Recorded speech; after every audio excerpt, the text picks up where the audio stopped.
Sáng nay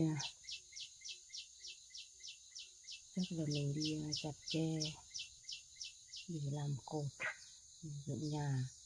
Hôm qua đi làm đấy gặp cái chú đấy cũng hỏi, chú bảo là đốt cho mấy cây, đi chọn xem cây nào già thì mình lấy. Hôm qua mình gặp Thu mình cứ giấu, mình không biết, không cho Thu biết để là mình đã bán hết nhà cửa, là mình đi ở tạm cái túp lán như thế này. Mình cũng giấu cả hối nữa, không cho hai đứa nó biết. Nó biết thì tí nó lại lo lắng cho mình. Hối mình ốm đau nó còn chăm sóc đến nơi đến chốn, mà nó biết mình không có nhà cửa ở thì nó lại lo lắng, lại phiền phức. Mình không nói. Bây giờ mình cũng chỉ các đi làm chuẩn bị dần. Không biết là đến ngày dựng hương của mình không biết phải làm kiểu gì được. Một mình dựng không hương. Tiền thì cũng hết tiền, không có tiền. Mình cũng còn một ít tiền để trang trải cuộc sống hàng ngày, chứ còn tiền thuê làm nhà thì không có. Bây giờ mình không biết là đi lấy cái gì bán để kiếm được tiền để thuê làm nhà, mà mình lại chuẩn bị làm nhà nữa. Ở chỗ này thì cũng không ở được lâu, mình cũng không gặp chủ nhà để hỏi. Với lại điện đóm không có, nước nôi không có. Hôm qua phải đi tắm nhờ, giặt quần áo nhờ nhà bác bên kia thì mình cũng phơi luôn ở đấy. Ở đây heo hút thế này mình cũng không dám phơi quần áo ở đây. Chỉ tối về ngủ tạm với nấu ăn ở đây thôi. Bây giờ mình cũng chuẩn bị lại đi sang bên đó để chặt cây. Hôm nay tự nhiên thấy rát họng nữa. Chỉ mong sao mình không ốm đau để mình cố làm được cái nhà bé bé để mà ở, chỉ cần một cái bằng cái này thôi cũng được rồi. Đi làm thôi.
Qua hỏi chú ấy chỉ cho là khóm này một phần thì thẳng, một phần thì cũng thấy cong. Bây giờ mình cứ vào xem chặt được cây nào mình chặt, còn đồ thì mình để ở ngoài này. Nước chả có cái gì uống nước này.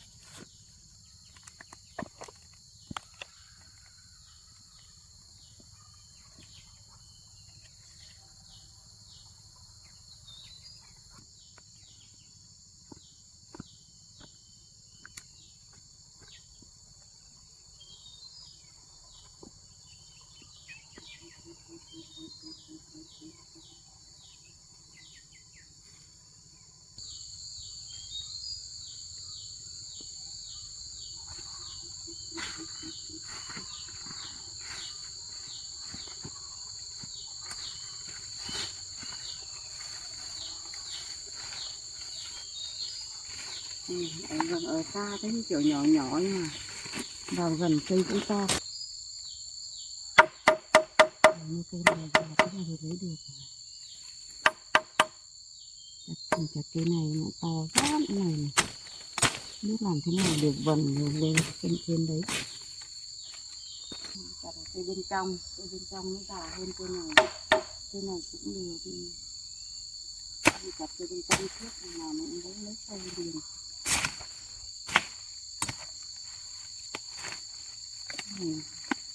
Họ cũng chặt nhiều những cây ở ngoài này họ chặt hết rồi.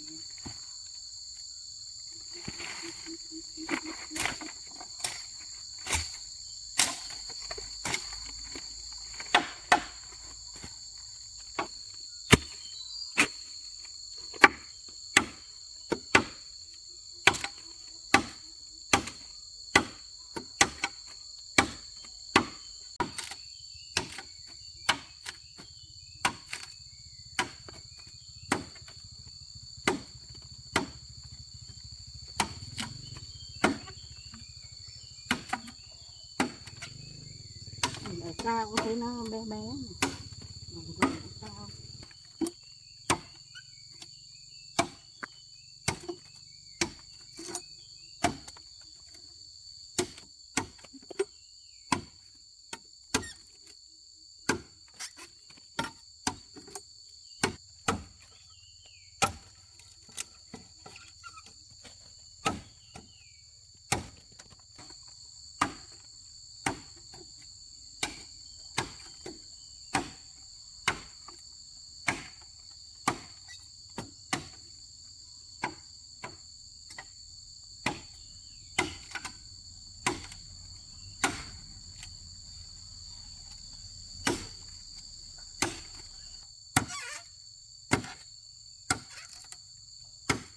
Chặt vậy thôi để mình chặt mấy cây điền nó đổ một phát thì dễ lấy. Còn một cây thì nó bật gốc vào trong này thì cũng khó. Để đi ra xem chặt cây nào nữa, ngắm xem đã.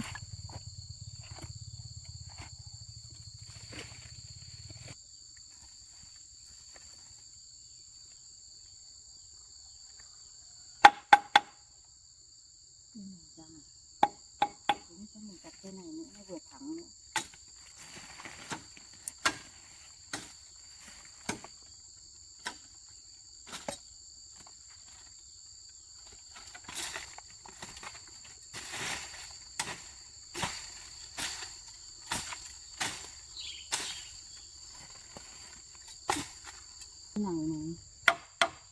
Cái này thì lôi vậy nó khó.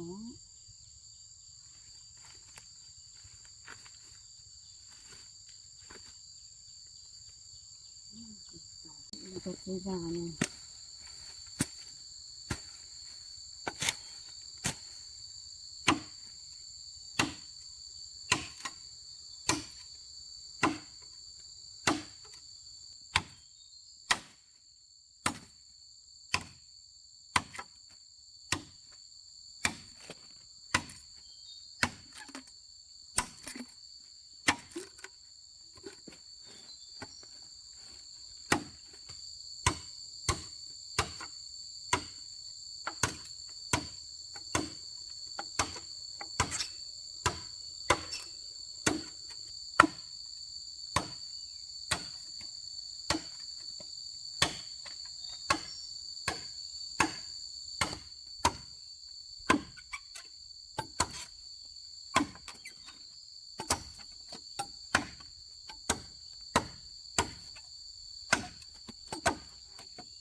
cần mãi mới được cái xe đủ. Mệt quá, không biết ngồi chỗ nào nghỉ được một tí.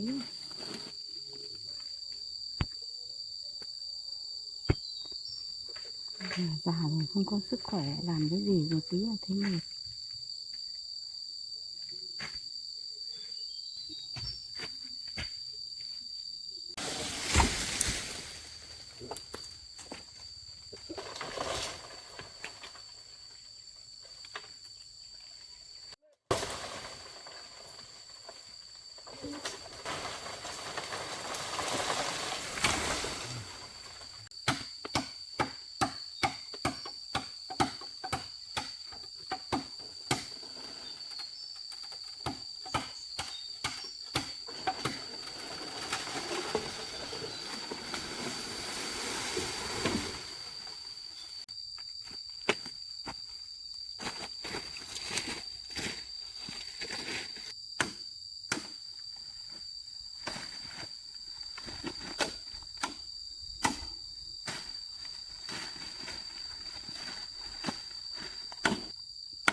Bây giờ mình phải lên gỡ cái ngọn nó đè vào cây quế của các chú.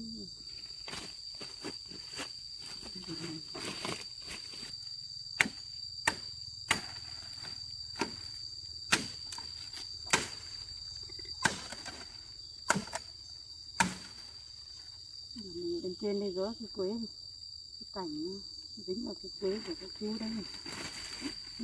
Bị phong.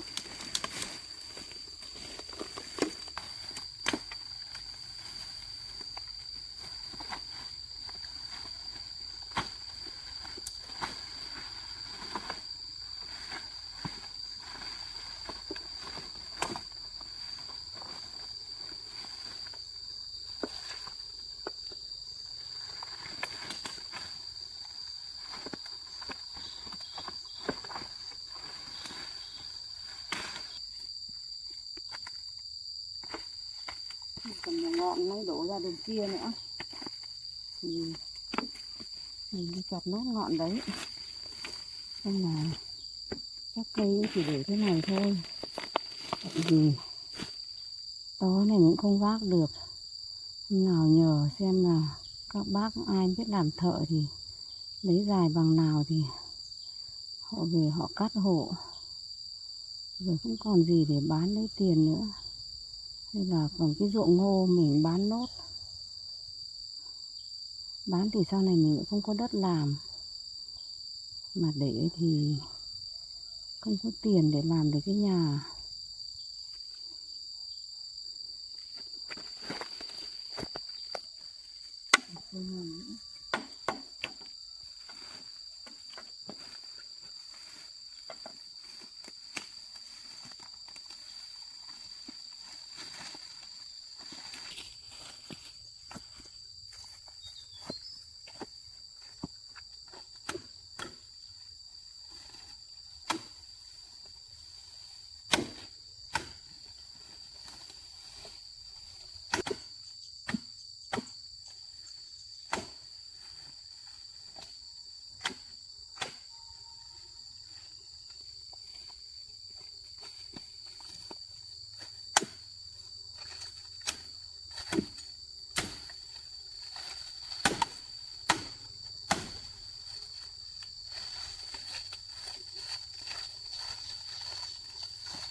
cái ngọn này dọn cho cái đường nó rộng lên, những cái ô tô người ta máy tốt đi qua đây.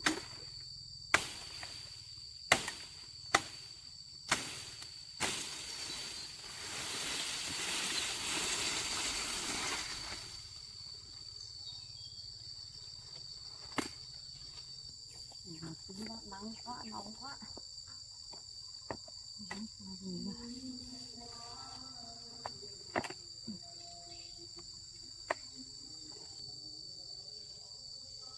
Nhà kia mở loa to thế.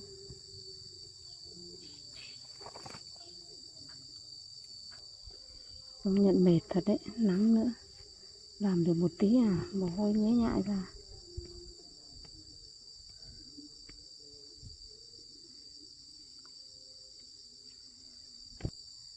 Chắc cũng về thôi.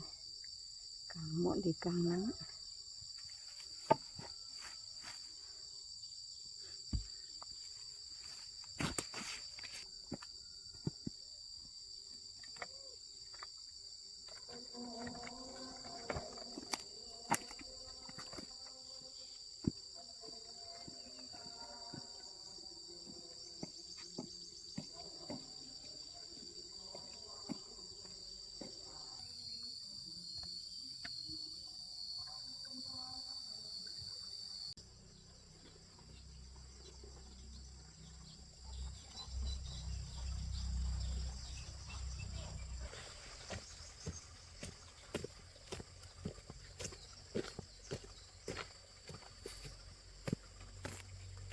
Quá.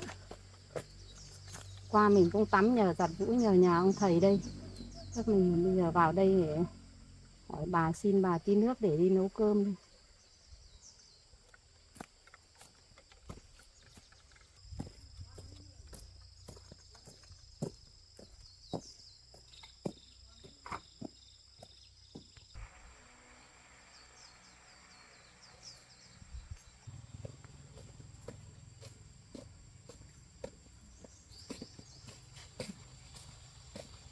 Bà ở nhà bà ơi. Vâng. Bà ơi, con bảo vào đây xin bà ít nước để con đi nấu cơm ấy. Vâng, vâng. Bên chỗ con nó không có nước. Vâng, vâng.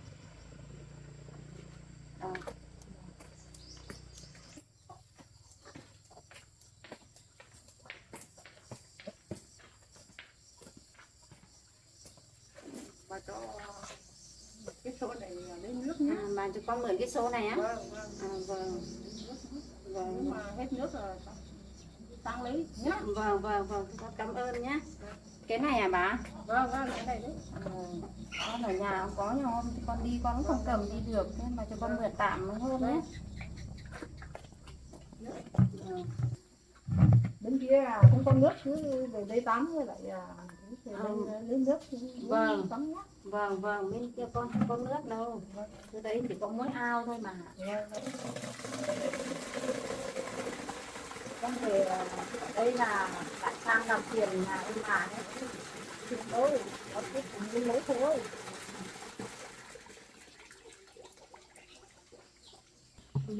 Thì con cảm ơn bà, con xin nước của bà nhé. Vâng, vâng, vâng. Đi về nấu cơm ăn. Hết nước về lấy nhá. Vâng.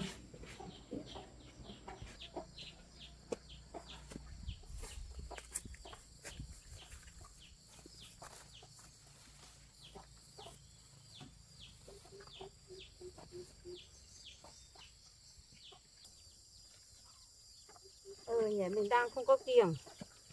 Đây có mẩu gạch đây cho mình nhặt đi để kê nấu cơm ấy. Một hôm toàn kê củi nó cũng thế éo le lắm. Sợ cái củi nó cháy hết là nó ấy. Mình cho luôn vào đây để mình dùng.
quá.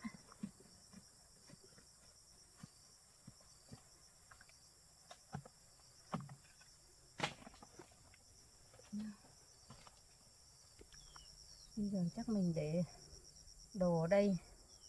Đi ra đằng kia, hôm ở đằng kia về thấy có tí rau rừng, nhặt lấy một nắm về nấu canh ăn. Nhà nhiều rau lắm nhưng mà giờ chả về đến nhà mà lấy bí mướp. Rồi đỗ cũng có ở vườn.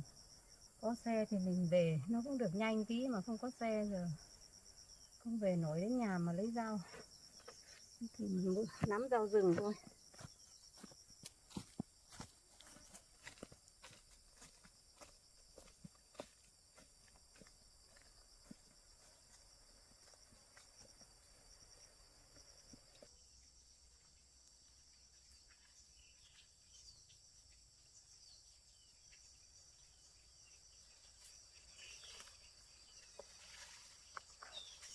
Nắm rau rừng ăn cho nó mát mát tí. Nhỏ qua đường này thấy có. Rau này ai không biết ăn họ không dám ăn đâu. Rau này mà mình trồng cũng được, ăn nó giải nhiệt tốt lắm.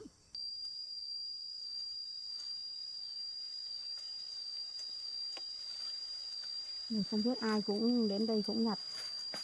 Bây giờ nó hai được một tí.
Hôm đã kêu, hôm ta lấy củ rồi kêu.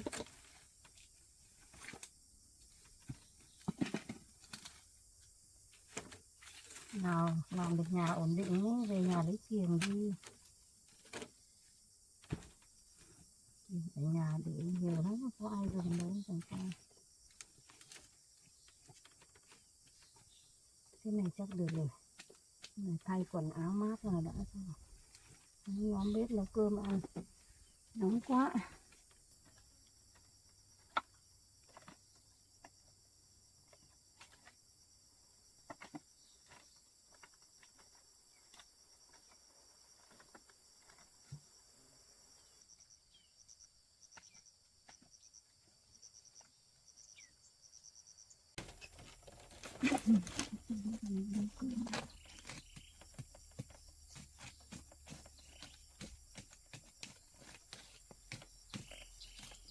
Nhưng mà tạm bợ thật đấy, chẳng có cái gì để bộn.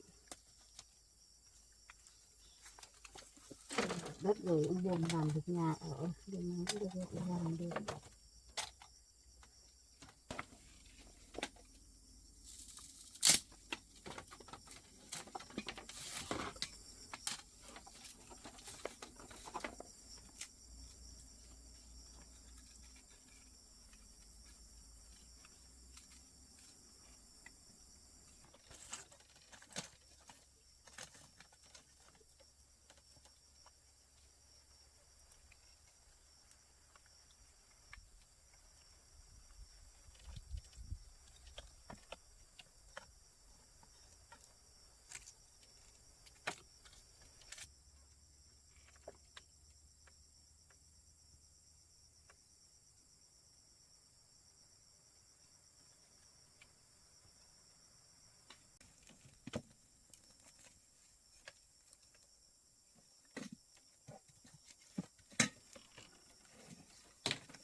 Vỏ gạo chắc mình đổ luôn vào chậu này để mình rửa bát sạch.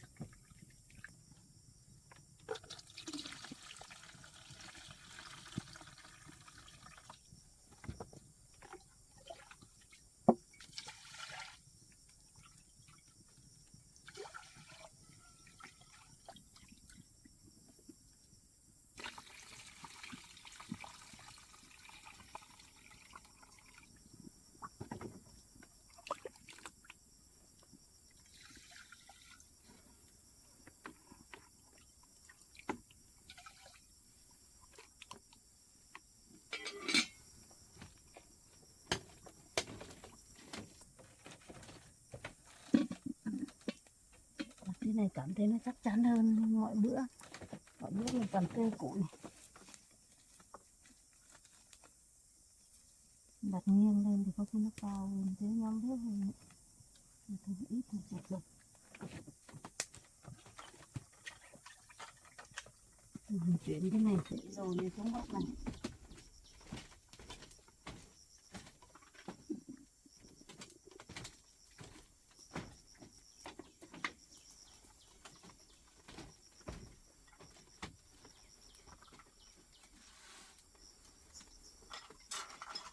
Nó cầm cái rổ về.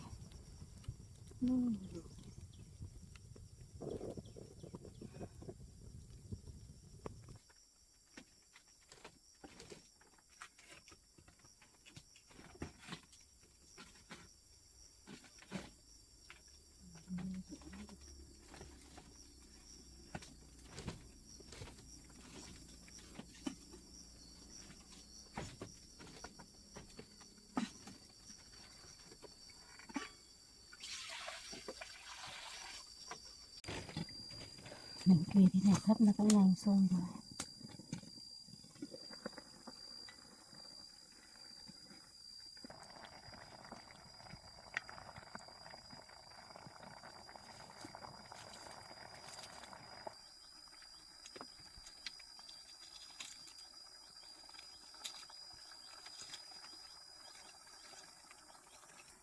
Mình rửa 2 quả trứng để hấp luôn vào nồi cơm.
để số nước sôi đổ.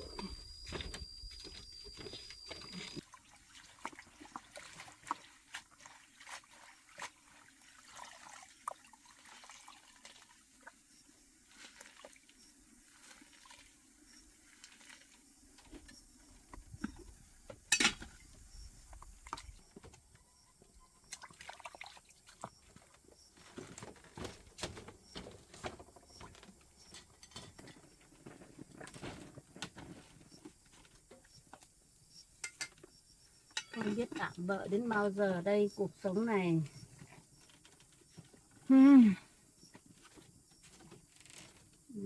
Quá.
Chín rồi, mới cân gọn như thế.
Cả cuộc đời bây giờ mất hết cơ ngơi.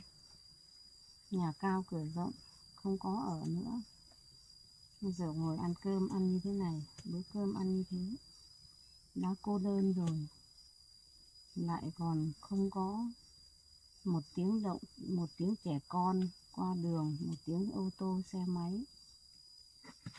Nóng nôi quạt không có.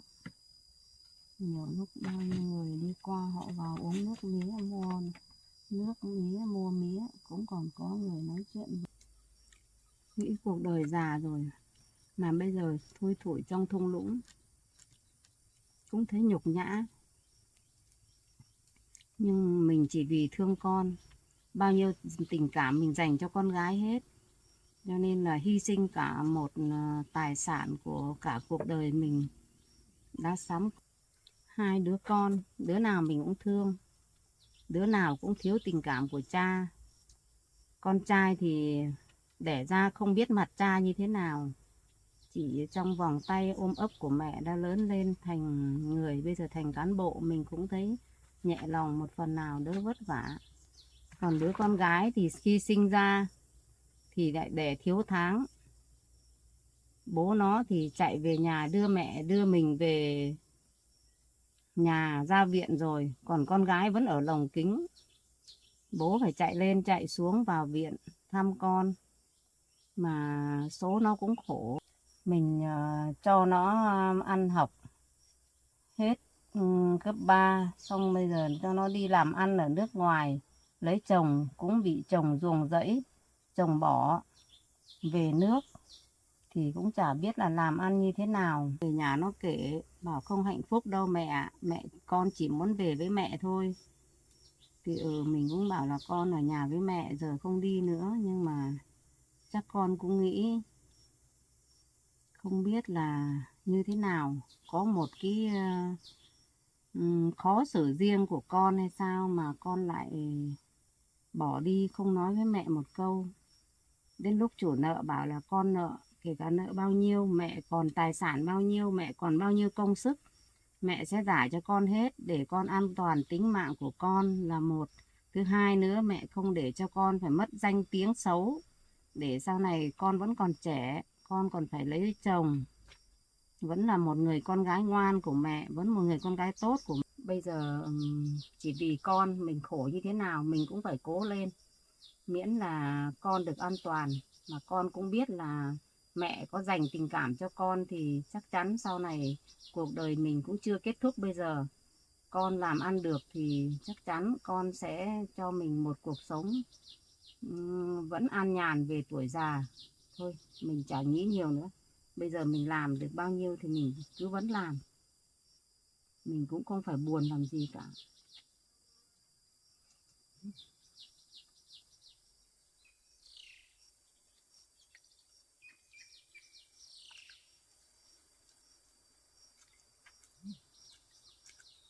Dù các con có đi đến đâu thì các con cũng khôn lớn rồi, chắc chắn các con sẽ không quên công ơn của mẹ. Sau này các con làm ăn được, có của ăn của để, chắc chắn các con sẽ về với mẹ để vun đắp công lao của mẹ.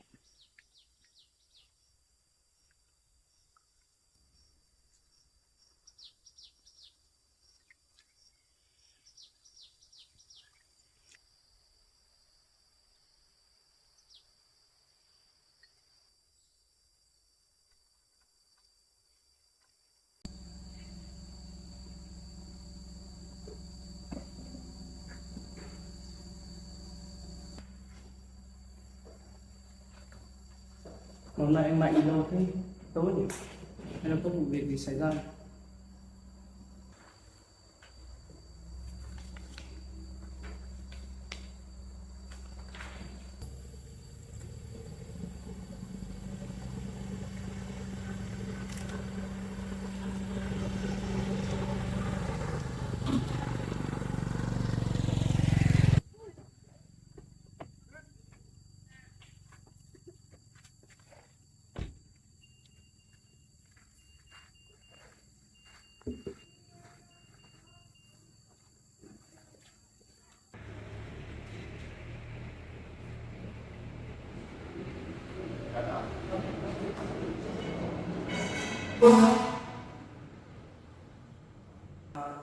Tất nhiên hôm nay đến đây có chuyện gì cần trình báo ạ?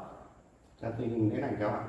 Chú thì cũng nhận được công an của xã bên ấy, thì người ta cũng điện cho chú là bảo là có bắt được 2 đối tượng, thì có khai là chú là trưởng tù để đi thuê người ta đi đòi nợ, ép mà chỗ cô Thúy bán nhà ấy để lấy tiền.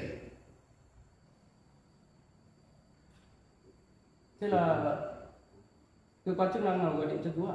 Có công an xã, công an huyện đấy, Dạ như vâng. là nó là công an huyện. Có hai đối tượng đến là bảo là lừa đảo và bảo chú là ông trưởng tùm đấy, là bắt được hai đối tượng rồi. Cái hai đối tượng kia là bảo là ông Tùng là bỏ trốn, trong đó ông Tùng họ khai là chú. Dạ vâng. Tuy nhiên thì bây giờ thì cũng sợ ảnh hưởng đến nhân phẩm đạo đức của con người với lại công ty, nên là chú đến để nhờ cháu em xác minh làm rõ cái vụ việc này cho chú với. Thế là bên cơ quan đấy là đồng chí đấy có giới thiệu tên gì về chú không ạ? Cũng Theo bọn cháu làm việc, nếu mà bọn cháu có liên lạc cho công dân nào ấy, thì bọn cháu không giới thiệu tên với lại công tác ở cơ quan nào với chú ạ. Như Dạ. thế thì câu chuyện của chú trình báo với cháu ấy, thì cháu được xác minh thêm, mà chú có số điện thoại đấy không ạ? có số điện thoại của người bảo là công an ấy. Dạ Hiện vâng. là Chú cho cháu xin ạ. vâng.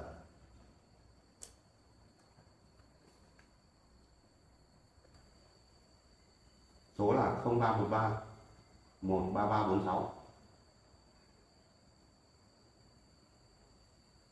Hết rồi đấy. Hết rồi. Cái này thì không phải là số điện thoại của cơ quan nào cả, chỉ là số điện thoại cá nhân rồi chú ạ. Cháu liên lạc xem.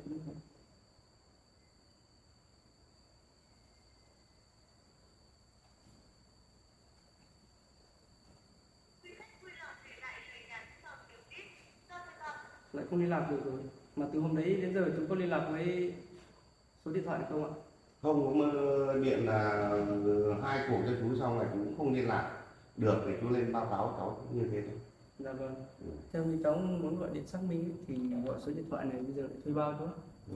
Nếu mà công tác ở cơ quan chức năng nào thì số điện thoại ít khi tắt máy lắm chú ạ.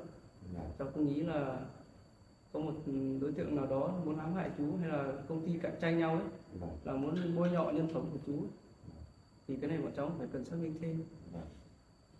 Cái công việc này thì đấy, chú cũng đang sợ là cái thành phần nó ở bên ngoài bây giờ nó sơ hở cái thông tin mà trước thì chú với cô Thúy mà đã làm việc với nhau, lấy cái số tiền lấy của cô Thúy của con cô nợ ấy. Dạ vâng. Bây giờ chú cũng sợ ảnh hưởng đến chỗ cô Thúy đây. Bây giờ chú muốn xin phép cháu là gọi cô Thúy lên để ba mặt một lời mình thì sẽ làm rõ cái việc này để cho cô Thúy đỡ hiểu lầm về chú. Nếu mà về cái người ta thông tin bảo là chú lừa đảo ấy, chiếm đoạt cái số tiền của cô Thúy đấy thì không phải đâu chú ạ, bởi vì cơ quan bọn cháu cũng xác minh rồi, và anh Mạnh sếp của cháu cũng lên cơ quan, trực ở cơ quan và cũng lên hệ thống để xác minh rồi, với lại căn cước công dân, tất cả mọi giấy tờ đều trùng khớp với lại con của cô Thúy. Bây giờ chú cũng sợ các đối tượng kia nó lại về, nó lại tác động vào chỗ cô Thúy ấy, là sợ cô Thúy hiểu lầm về chú và công ty của chú. Bây giờ chú cũng muốn cho cháu mà chú sẽ gọi cô ấy lên Ý để của là ý của chú là gọi cô lên để mình thông báo. liên quan đến cô ấy ạ. Đấy là mình cũng kể cho cô ấy là nhớ đâu lại có một người kẻ lạ mặt nó về nó bảo là đấy chính chú là đi đến lừa nhà cô Thúy để lấy tiền. Thì lúc công an bảo bắt được hai đối tượng kia ấy, thì người ta cũng khai đến chú là bảo chú là trưởng trùm, bảo chú bỏ trốn ra nước ngoài rồi không bắt được chú. Đấy thì làm đến ảnh hưởng đến danh dự của chú, mà thực chất là chú vẫn ở địa phương, chú vẫn là đang cũng làm việc ở công ty. Đấy thấy công an biện pháp này chú cũng nên báo cáo luôn để làm rõ cái thông tin này. Đấy cũng chẳng giấu giếm gì cháu, vì ngày trước ấy thì chứ con cái của Thúy ấy, cũng đi lại với chú. Bây giờ chú cũng lo là sợ con gái của Thúy phải câu kết với bên ngoài. Thế là đấy, bây giờ làm tức là con gái cô Thúy là có tình cảm riêng tư với chú à? Vâng. Đã có tình cảm riêng tư liên quan đến tiền nong nữa nhỉ? Đấy bây giờ thì chú cũng sợ là quay về con gái là thuê đối tượng khác về hằn thù với chú ấy, để giả danh giả mạo cái công ty chú và tên của chú nữa để đòi lại cái tiền kia. Chú rất là nghi ngờ với em ấy. Nếu bây giờ giả tạo về ép mẹ cho bán nhà bán đất để cho lấy tiền trả cho chú ấy.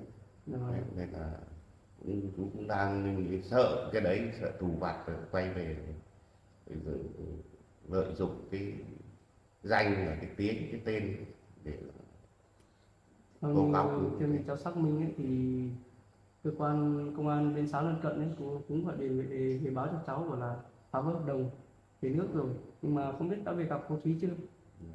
Về cái sự việc mà chú trình báo thế này thì chắc là cháu cũng phải mời cô Thúy lên để kết hợp cùng mình làm việc để xác minh rõ hơn chú. Vâng. Cho cháu.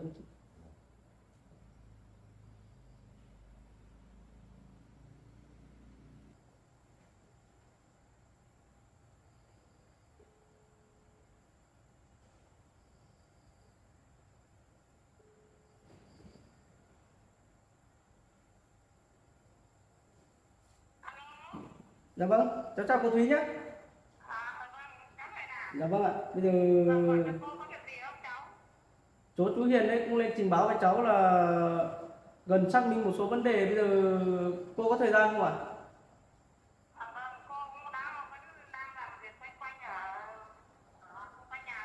Dạ vâng, thế cháu mời cô lên cơ quan cháu để hợp tác với cháu làm việc một tí ạ. Dạ vâng vâng. Cháu chào cô nhé. Về cái chỗ cô Thúy thì cháu dám khẳng định là cô ấy không dám làm những chuyện như thế đâu. Chỉ sợ chỗ con gái cô ấy lại như chú nói đấy, thì cũng cần xác minh thêm. Bởi vì cô cũng trông rất đáng thương cơ ạ. Bây giờ mất nhà mất cửa cả đất nữa. Hôm nọ cũng như tôi cũng xin chú ấy một số tiền nho nhỏ để trang trải cuộc sống, mua mảnh đất sinh sống, thì cũng không may lại đi xem đất ấy, thì lại bị một đối tượng nào đó lạ mặt mà bọn cháu cũng bắt được rồi, nhưng mà lại một cô cha mẹ không đủ khả năng để chi trả số tiền cướp giật cô Thúy nữa. Số tiền đấy cướp giật thì đối tượng đấy đã đi tiêu xài không phí hết rồi. Bây giờ phải chịu trách nhiệm hình sự đấy, phải cải tạo, khi nào ra tù thì mới có khả năng chi trả cho cô Thúy. Con người thì đó tốt, đó thật thà. Dạ vâng. Nên bây giờ trách nhiệm phải lo cho con lấy về cho một số nợ. Bảo lấy tiền thì có dành dụng, đấy cũng gọi là hỗ trợ cho cô một ít tiền để đi tìm đất, cũng bị cướp đi, cũng Dạ vâng. đó khổ cho cô ấy. Hôm nọ thì cháu cũng mời cô ấy lên đây làm việc với cháu để xác minh ấy, với số tiền mà cháu bắt được đối tượng, mà đối tượng phải chịu trách nhiệm hình sự rồi chú ạ. Thì cô cũng kể là không có người thân nương tựa, và bây giờ cũng kiếm được mảnh đất nho nhỏ rồi. Cháu cũng bảo trước mắt thì chưa có chỗ nào tạm trú ấy, thì có thể ở lại cơ quan cháu tạm trú vài hôm, để khi nào làm xong nhà cửa thì có thể di chuyển ra đấy, nhưng mà cô ấy không chịu. Thời gian này cũng không gặp cô ấy, không biết cô ấy thế nào nữa. Cô ấy cũng người tốt, nếu mà bảo là sợ ảnh hưởng công việc của các cháu làm việc, thế là đôi lúc mình cũng tốt, mình cũng muốn tạo điều kiện cho cô, nhưng mà cô không muốn ảnh hưởng liên lụy đến cái công việc của cơ quan của cháu. Cô chối thì cũng có lý do, cũng đúng đấy. Hôm nọ giao ban thì cháu đề cập đến cái chỗ cô Thúy rồi, thì bây giờ trên cơ quan cháu với lại cấp trên đang xem xét, nếu mà có nguồn vốn nào hỗ trợ cho cô thì cháu cũng sẵn sàng nhân tí giúp đỡ cô ấy thôi. Cô thì không biết còn xe cộ đi lại không? Dạ. Cảm ơn cô nhé. Có một số đấy đã. Thế là anh Hiền cháu lên đâu chưa? Đang cháu vừa đến được lúc ạ. Thì thời gian đấy cô cũng chưa làm gì được ra tiền đâu cháu ạ. Số tiền cháu để cho cô thì cô cũng bị mất rồi. Đây có công an. Không phải vì chuyện đấy đâu cô ạ. Cô hiểu nhầm chú chú Hiền đây rồi. Sự việc là như thế này. Hôm nay chú Hiền cũng lên đây trình báo, bảo là có một cơ quan chức năng nào đó gọi cho chú, bảo là bắt được hai đối tượng có khai nhận là cấu kết với chú Hiền lừa lấy cái số tiền mà cô bán đất bán nhà chi trả cho chú Hiền ấy. Thì hôm nay cháu cũng mời cô lên xác minh, và mấy đối tượng đấy còn khai báo bảo là chú Hiền lẩn trốn và di cư sang nước ngoài sinh sống, không liên lạc được nữa, thành ra là ảnh hưởng đến công việc và nhân phẩm của chú. Nên hôm nay chú cũng muốn lên đây trình báo để xác minh lại. Thế còn có chuyện này nữa hả cháu? Dạ vâng. Với lại chú Hiền cũng bảo sự việc này sợ liên quan đến cô và con gái cô ấy, nên là cũng muốn mời cô lên đây để xác minh xem thế nào. Cô làm sao mà dám làm những việc như thế anh Hiền ạ? Dạ vâng, cháu cũng nghĩ như thế cô ạ. Chẳng qua là chú Hiền với con gái của cô trước là cũng liên quan đến cái chuyện tình cảm cá nhân riêng tư á, Nên là cháu sợ vụ việc này có liên quan đến con gái của cô, nên là từ lúc cô ở cơ quan cháu về ấy, cũng được khá là lâu rồi. Có thấy con gái của cô về thăm cô không ạ? Cô không biết nó ở đâu cháu ạ. Hôm nọ cũng thấy cháu xác minh là cũng bảo là phá đỡ vỡ hợp đồng là về nước rồi, nhưng mà cô cũng chưa thấy con gái cô về nhà. Tại vì cái trang trại đấy thì của em gì thì cô cũng giao sổ đỏ các thứ cho em gì hết rồi, thì chắc mà cũng bán cho người khác rồi thì đáng lẽ không có chỗ ở thì cũng phải về nhà, nhưng mà cũng chưa thấy về, rồi không biết là làm ở đâu, cô cũng chưa được gặp đâu cháu ạ. Dạ vâng. Sự việc này thì như chú Hiền nói thì khả năng liên quan đến con gái của cô là rất cao. Bởi vì thứ nhất thì liên quan đến chuyện tình cảm cá nhân này. Với lại sợ đang bực tức thì chú Hiền nữa, với lại cô lại bán hết nhà cửa để giá hết số nợ cho chú Hiền ấy. Thì cháu sợ là muốn hãm hại chú Hiền để bôi nhọ nhân phẩm của chú ấy, làm ảnh hưởng đến cả việc trong công ty nữa cô ạ. Nên cháu mới mời cô lên đây để xác minh ạ. Cô thì chuyện này thì cô cũng không biết là thế nào nữa cháu ạ. Đến bây giờ cháu cũng cùng với ban lãnh đạo trong nghề bọn cháu nữa thì cứ xác minh làm rõ đi, thì nếu ảnh hưởng đến cô và chỗ anh Hiền này nữa, công việc của anh Hiền với lại nhân phẩm thì phải bảo anh Hiền là chùm đi lừa đảo như thế thì cũng mang tiếng cho anh Hiền quá. Dạ vâng. Cháu cũng muốn đi xác minh làm rõ để thứ nhất là không ảnh hưởng đến chú Hiền và cả danh dự của cô nữa.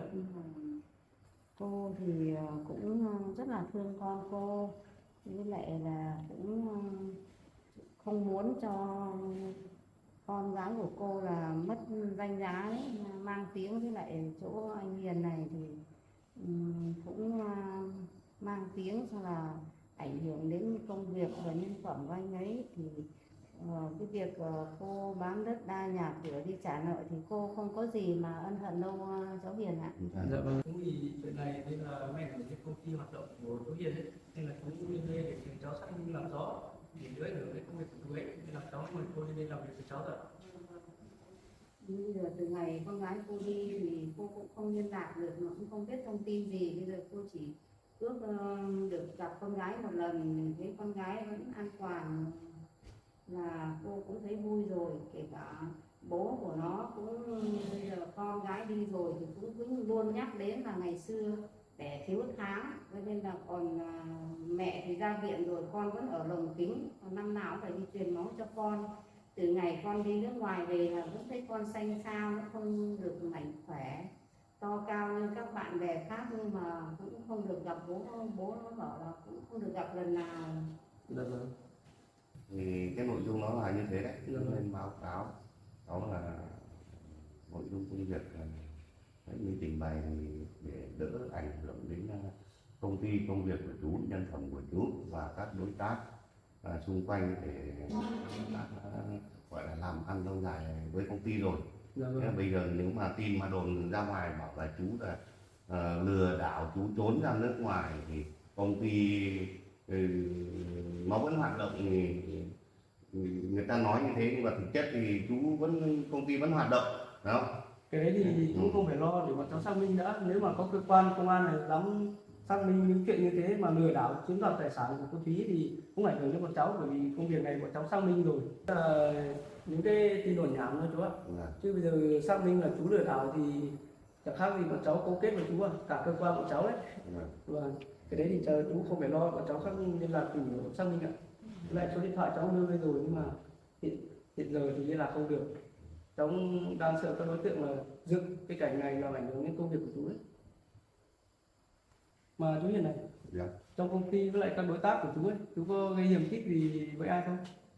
Không, ở trong công ty nói rằng là các trưởng phó phòng lúc vẫn chẳng có cái gì làm, vẫn gọi là cùng, gọi là một hướng đi lên phát triển rất đấy.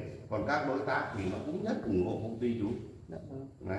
Cái này bọn cháu cần xác minh rõ thôi, bởi vì sợ các đối tác cạnh tranh với chú đấy, muốn hãm hại chú, nên là dựng lên những cái cảnh này thì cũng nên.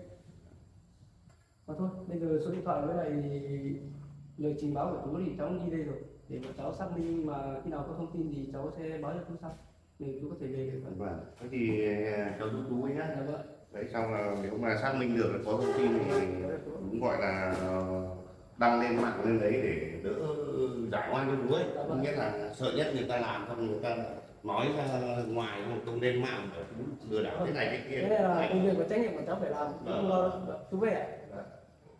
Cái sự việc là nó cũng như thế thôi, là cháu cũng mời cô lên để xác minh xem, làm rõ mọi chuyện thôi. Cô Mà- thì cũng chả biết gì đâu, nhưng từ hôm đấy thì cũng chỉ biết là bảo con gái phá vỡ hợp đồng về nhà, mà cô cũng chưa thấy về thăm, thì cô cũng không biết tin tức gì, nó cũng không biết là họ nói là anh Hiền là anh lừa đảo, cô cũng không biết. Dạ vâng, nếu mà theo như chú Hiền nói, nếu mà chú lừa đảo thì cũng ảnh hưởng đến công việc của cháu, cả sếp Mạnh, cho đấy cũng làm ảnh hưởng đến cả cơ quan của cháu, cả sếp Mạnh cũng đứng làm rõ chuyện này ấy. Nên là thành ra là bọn cháu cấu kết với chú Hiền, nếu như cơ quan chức năng người kia gọi thì báo cho chú Hiền như thế đấy, nãy cháu cũng lấy số cháu gọi rồi không liên lạc được. Cái này là sợ người ta dựng chuyện lên thôi. Thế còn cô bây giờ thế nào rồi, đang sinh sống ở đâu ạ? Nói đến chuyện này thì buồn lắm cháu ạ. Cô cũng đi mua được một mảnh đất nho nhỏ rồi ở nơi cũng tương hở lắm thôi. Thế à cô? Nhưng mà cô cũng chưa đủ điều kiện để về nhà. Bây giờ cô đi mãi thì cũng có một cái nhà hoang các khu dân ở đó nó trông ao, mà bây giờ nó không ở nữa, cô ở tạm đấy, hàng ngày cô lại đi dọn dẹp những cái chỗ cô mua đấy. Dạ vâng, nhưng mà cô cũng cần đến xác minh xem là của chủ nào, nhà nào thì hỏi qua người ta một câu, không khí người ta lại nói mình là ở đâu di chuyển đến là người xấu như là thế này nọ thì cũng khó lắm, khó lắm cô ạ. Chỗ đấy thì cô cũng không biết tìm được chủ ở đâu mà xác minh đâu cháu ạ. Họ cũng bỏ lâu rồi, cũng trên vách cũng hỏng rồi, đổ xong rồi cô cũng ở tạm một vài hôm để dựng được nhà, cô được chuyển thôi. Dạ Chỗ vâng. đấy thì nước ăn cũng không có, nên là cô cũng phải là đi giặt giũ rồi là xin nước ăn của một nhà dân cũng cách đấy tương đối xa. Cái trường hợp của cô ấy, thì hôm nọ cháu cũng đề cập với lại các sếp rồi, thì các sếp cũng đang xem xét, nếu mà được có nguồn vốn hỗ trợ thì bọn cháu sẽ hỗ trợ cô. Còn khi nào cô dựng nhà hay dựng lều gì đấy thì có thể lên nhờ cơ quan bọn cháu xuống hỗ trợ được mà, bọn cháu sẵn sàng nữa. Cô cũng chưa làm được cái gì. Dạ vâng. Mình xong ở cái chỗ trọ đấy thì sang cái chỗ cô mua đất cũng xa. Thì hôm nọ cháu cũng đề cập cái chuyện này rồi, cô chưa có chỗ nào lưu trú thì có thể lưu trú tạm ở cơ quan của cháu mà. Bây giờ xã hội thì nhiều đối tượng nguy hiểm lắm, bây giờ cô cứ ở bờ thì không an toàn đâu cô ạ. Cô nghĩ thì cô cũng chả còn gì, có hai bàn tay trắng chắc họ cũng không làm gì cho đâu cả. Dạ vâng. Bây giờ cũng muộn rồi, bây giờ không có chuyện gì là cô xin phép nhé. Dạ vâng, thế cô về, cô về cẩn thận. Vâng, cảm ơn cháu.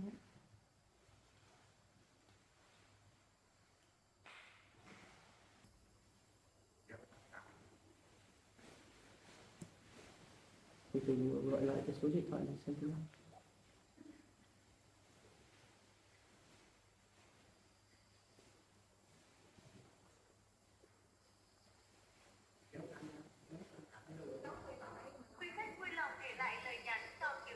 Vẫn không liên lạc được.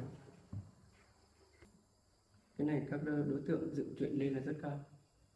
Bây giờ bảo chú Hiền lừa đảo chiếm đoạt tài sản thì ảnh hưởng đến cơ quan mình rồi, mình phải làm rõ việc này mới được. Thì phải trình báo chuyện này cho anh Mạnh với anh Hoàng biết.